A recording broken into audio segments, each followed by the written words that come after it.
kuliah sore ini diisi dengan presentasi tugas ya.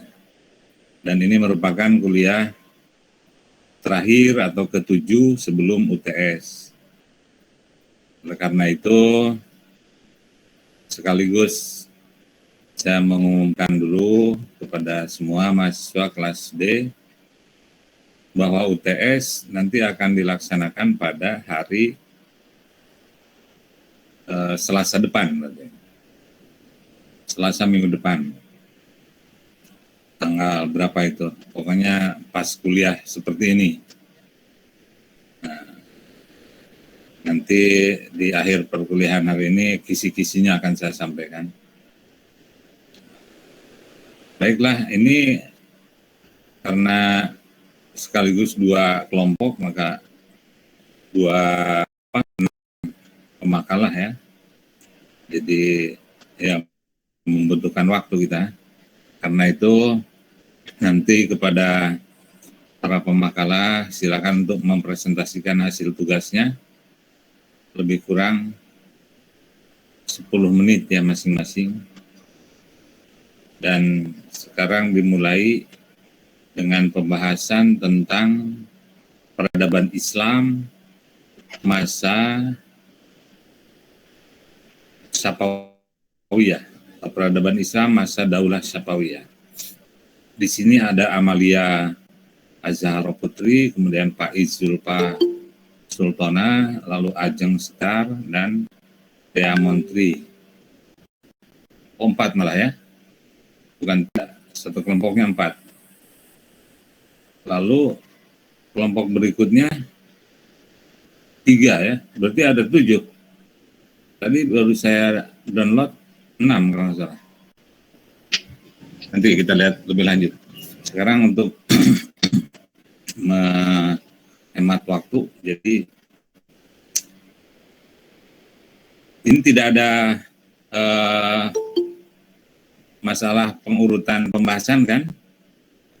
Jadi dimulai saja dari Amalia dulu ataukah bagaimana? Ada pengurutan pembahasan? Oh, kelompok 5. Sesuai jadwal ini aja ya, mulainya ya. Baik Pak. Baik kalau begitu silakan Amalia dulu. Sudah gabung nih kelihatan Amalia. Waktunya. Selama presentasi biar lebih kenal di antara kita, dibuka videonya kecuali kalau ada kendala yang tidak memungkinkan tidak apa-apa. Apakah kamera saya sudah terbuka Pak? Amalia baru kelihatan wajahnya separuh, mungkin masang monitornya kurang pas. Tes dulu mikrofonnya Amalia. Tes, apakah sudah terdengar? Kurang jelas kelihatannya. Volumenya mungkin dibesarkan dikit. Amalia, dia Menteri. Apakah sudah terdengar Pak? Sekarang sudah ada. Kalau bisa dibesarkan lagi lebih bagus. Kurang kedengaran ya Pak? Iya, kurang jelas gitu kan. Tapi nggak tahu nanti ini kalau. Nah, sekarang besar.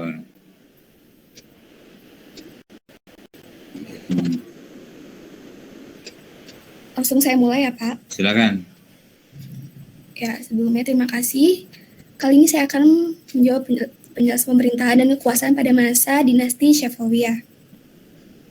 Nah, adapun pendahuluannya ini latar belakangnya dinasti Safawi adalah sebuah kerajaan Islam di Persia yang cukup besar, di mana berawal dari gerakan tarekat yang berdiri di Ardabil, kota di Azerbaijan. Tarekat ini diberi nama Tarekat Safawiyah yang diambil dari nama pendirinya yaitu Safi al-Din pada tahun 1252 hingga 1334 Masehi. Kerajaan Safawi ini berkembang dengan cepat, berdirinya pada waktu hampir bersamaan dengan berdirinya Kerajaan Utsmani. Namun dalam perkembangannya, Kerajaan Safawi berbeda dengan 2 kerajaan besar lainnya itu. Nah, pada mulanya, gerakan tasawuf Safawi ini bertujuan memerangi orang yang kemudian memerangi golongan yang mereka dikenal dengan ahli bid'ah. tasawuf tersebut mulainya bersifat lokal, kemudian jadi gerakan kalangan yang berpengaruh di Syria dan Anatolia. Karena kerajaan agama dipegang secara fanatik sehingga menimbulkan keinginan penganutnya untuk berkuasa. Sehingga murid-murid tarekat Syariah lama-kelamaan berubah menjadi yang teratur, fanatik dalam kepercayaan, menentang setiap orang yang bermazhab selain Syiah. Nah, dari uraian di atas dapat dipahami bahwa penggagas awal berdirinya kerajaan Syafawi adalah Syekh Ishaq Safiyuddin yang semula hanya sebagai mursyid tarekat dengan tugas dakwah agar umat Islam secara murni berpegang teguh pada ajaran agama. Namun, pada tahun selanjutnya, setelah memperoleh banyak pengikut fanatik, akhirnya aliran ini berubah menjadi gerakan politik. Gerakan Syafawiyah selanjutnya bertambah luas dan berkembang, sehingga pada mulanya hanya gerakan keagamaan saja yang menjadi gerakan politik. Pada periode Syekh Abbas I merupakan puncak kejayaan dinasti Syafawi. Kerajaan ini menyatakan sebagai penganut Syiah dan dijadikan sebagai mazhab negara. Adapun urusan masalahnya yaitu yang pertama, bagaimana sih kondisi politik pada masa dinasti Syafawiyah? Yang kedua, bagaimana pembentukan pemerintahan pada masa dinasti Syafawiyah? Dan yang ketiga, yaitu kapan puncak keemasan dan bagaimana masa kemunduran dinasti Syafawiyah. Adapun pembahasan yang pertama, yaitu kondisi politik pada masa Syafawiyah. Sebagaimana diketahui bahwa sebelum dinasti Syafawi diresmikan sebagai sebuah kerajaan, telah dipimpin oleh beberapa orang saja. Yang menjadi tujuan semula gerakan ini untuk memerangi ingkar dan memerangi golongan ahli bid'ah. Nah, murid tarekat itu lama-kelamaan telah bertukar menjadi tentara yang teratur lagi fanatik dalam kepercayaannya. Kemudian, Junaid dipaksa menyembunyikan diri di Diyarbakir. Di sana ia mendapatkan dukungan dan mempunyai pengikut yang banyak dan berkembanglah tarekat yang dipimpinnya. Pada tahun 1459 Masehi, Junaid kembali ke negerinya, akan tetapi ia diusir oleh kerajaan Karakiwali. Di tahun 1460, beliau wafat dalam suatu perangan di Furat Barat. Kemudian Junaid digantikan oleh anaknya yang bernama Haidar. Nah, gerakan militer Syafawi yang dipimpin oleh Haidar ini dipandang sebagai rival politik oleh Aka Koyunlu setelah ia menang dari karya Koyunlu pada tahun 1476 Masehi. Karena itu, ketika Syafawi menyerang wilayah Sirkasiyah dan pasukan Sirwan, Aka Koyunlu mengirimkan bantuan militer kepada Sirwan, sehingga pasukan Haidar kalah dan ia terbunuh. Kemudian Haidar pimpinannya, gerakan Syafawi selanjutnya berada di tangan Ismail, yang saat itu ia hanya berusia 7 tahun. Dan selama 15 tahun, Ismail beserta pasukannya bermarkas di Gilan, mempersiapkan kekuatan dan mengadakan hubungan dengan para pengikutnya di Azerbaijan, Syria, dan Anatolia. Pasukan yang dipersiapkan itu bernama Kilbas atau Barat Merah. Nah, di bawah pimpinan Ismail pada tahun 1901 Masehi, pasukan Kilbas Ismail memproklamirkan dirinya sebagai raja pertama dinasti Syafawi.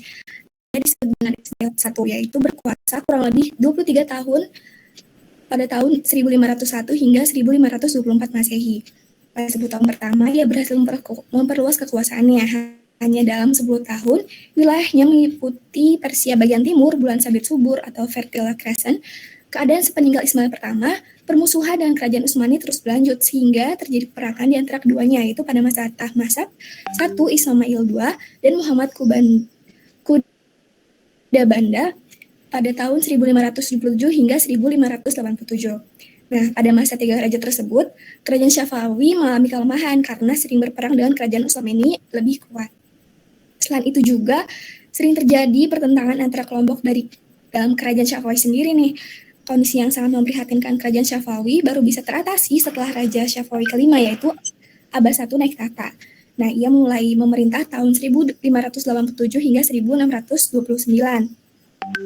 Abbas ia sangat terkenal, kemudian memprihatinkan kerajaan Syafawi hingga berhasil menarik simpati rakyat, bahkan disejarkan dengan Sultan Akbar Agung, dinasti Mughal di India, Ratu Elizabeth I di London, Sulaiman Agung di Turki, dan Charles V di Perancis. Adapun penyebab keberhasilannya itu karena ia dapat menstabilkan kondisi pemerintahan yang sebelumnya kacau balau. Langkah-langkah yang ditempuh oleh Abbas pertama dalam memulihkan kerajaan Syafawi itu yang pertama, berusaha menghilangkan dominasi Baur Kilbas atas kerajaan Syafawi dengan cara membentuk pasukan baru yang anggotanya terdiri dari budak-budak yang berasal dari tawanan perang bangsa Georgia, Armenia, Sirkasia yang telah ada sejak Raja Tahmasab I. Yang kedua, mengadakan perjanjian damai dengan Turki Utsmani. Dan yang ketiga, Abbas ini berjanji tidak akan menghina 3 khilafah pertama Islam, yaitu Abu Bakar, Umar bin Khattab, dan Utsman bin Affan dalam khotbah Jumat. Nah, Adapun pembentukan pemerintahan pada masa Syafawiyah, yaitu dapat dibagi menjadi dua bagian sebelum terbentuk menjadi kekuasaan kerajaan, yakni silsilahnya sebagai berikut. Ada pertama Syafi al-Din, kemudian ada Syadar Adin Musa, ada Khawaja Ali, ada Ibrahim, ada Junaid, Haidar, dan Ali.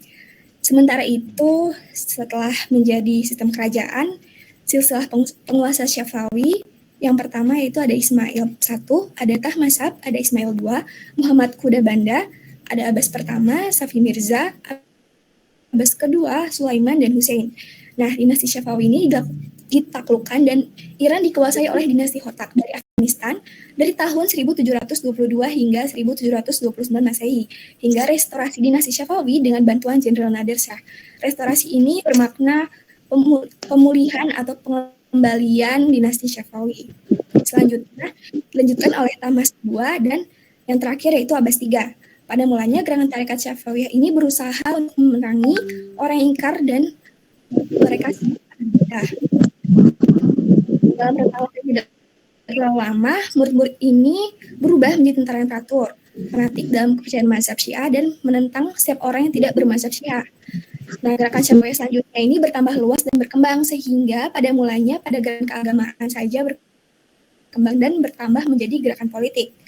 Kemudian di bawah pimpinan Ismail pada tahun 1501 hingga pasukan Kilbas menyerang dan mengalahkan Al-Qaim di Sahur dekat Naskifan, pasukan ini terus berusaha memasuki dan melakukan tarbis. Kemudian ada memproklamirkannya berdiri Daulah Syafawiyah dan dirinya sebagai raja pertama dengan ibu kota Tabriz. Kemudian yang ketiga itu pembahasan puncak keemasan dan masa kemunduran Syafawiyah. Nah, masa keemasannya itu ada dua sultan, yakni ada Sultan Ismail dan Sultan Syah Abbas. Sultan Syah Abbas ini berhasil membuat pemerintahan Daulah Syafawiyah menjadi kuat kembali. Itu dalam kondisi pemerintahan yang sudah stabil. Kemudian Abbas I ini mulai memusatkan perhatiannya keluar sehingga berusaha mengambil kekuasaan Syafawiyah yang sudah hilang. Kemudian adapun masa kemunduran masa Syafawiyah, yakni sepeninggal Abbas I, Daulah Syafawiyah berturut-turut diperintahkan oleh 6 sultan, yaitu yang pertama Safi Mirza, ada Abbas II, Sulaiman, Hussein, Tahmasib II, dan Abbas III. Pada masa sultan tersebut, Daulah Syafawiyah ini mengalami kemunduran yang membawa pada kehancurannya. Seperti Safi Mirza, ada pemimpin yang lemah dan sangat kejam kepada pembesar kerajaan, sehingga pemerintahannya terus menurun drastis. Kota Kandahar yang termasuk Afghanistan. Kesimpulannya saja, waktunya habis. Kesimpulan. Ya, 2 menit lagi. Ya, dari uraian tadi dapat kami kesimpulan bahwa penggagas berdirinya Kerajaan Syafawiyah itu pertama Syekh Ishaq Saifuddin yang semula hanya sebagai mursyid dan tugas dakwah agar umat Islam ini berpegang teguh pada ajaran agama. Nah, kemudian puncak keemasan Syafawiyah ini berlangsung pada Abbas pertama yang dikenal sebagai Syah Agung. Nah, lalu adapun faktor runtuhnya Syafawiyah ini karena lemahnya sultan yang diangkat sehingga mereka tidak dapat mempertahankan kekuasaan yang diwarisinya, apalagi memperluas. Sebaliknya, yang terjadi adalah konflik internal yang memperebutkan kekuasaan di kalangan keluarga istana. Nah, itulah menjadi daulah besar. Daulah Syafawiyah pada mulanya suatu aliran yang bersifat keagamaan yang berfaham Syiah, kemudian menjadi daulah besar yang sangat berjasa dalam memajukan peradaban Islam. Sekian, terima kasih. Assalamualaikum warahmatullahi wabarakatuh. Waalaikumsalam warahmatullahi wabarakatuh. Dilanjutkan oleh Pak Iz Zulfa. Silakan Pak Iz. Mas, sebelumnya mohon maaf saya bisa on cam soalnya jaringannya jelek. Ya. Nggak apa-apa. Ya, langsung saja saya teruskan tentang perkembangan keagamaan pada masa Safawiyah. Dalam sejarah Islam, bangsa Persia dikenal sebagai bangsa yang beradaban tinggi.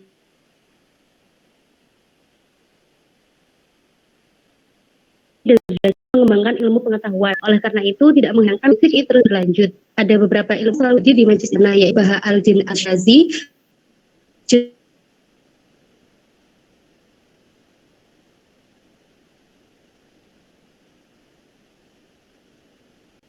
ilmu pengetahuan Sadar al-Din al-Syazi mengenai kehidupan. Dalam bidang ini, kerajaan Safawi mungkin dapat dikatakan lebih maju dari dua kerajaan besar Islam lainnya pada masa yang sama. bidang pembangunan fisik ini, para penguasa kerajaan ini telah berhasil menciptakan ibu kota kerajaan menjadi kota yang sangat indah. Itu jadi bangunan-bangunan yang indah seperti masjid, rumah-rumah sakit, sekolah-sekolah, jembatan rata di atas Zenderut, di tanah Ilsuki. Kota Isfahan juga dipilih dengan taman-taman wisata yang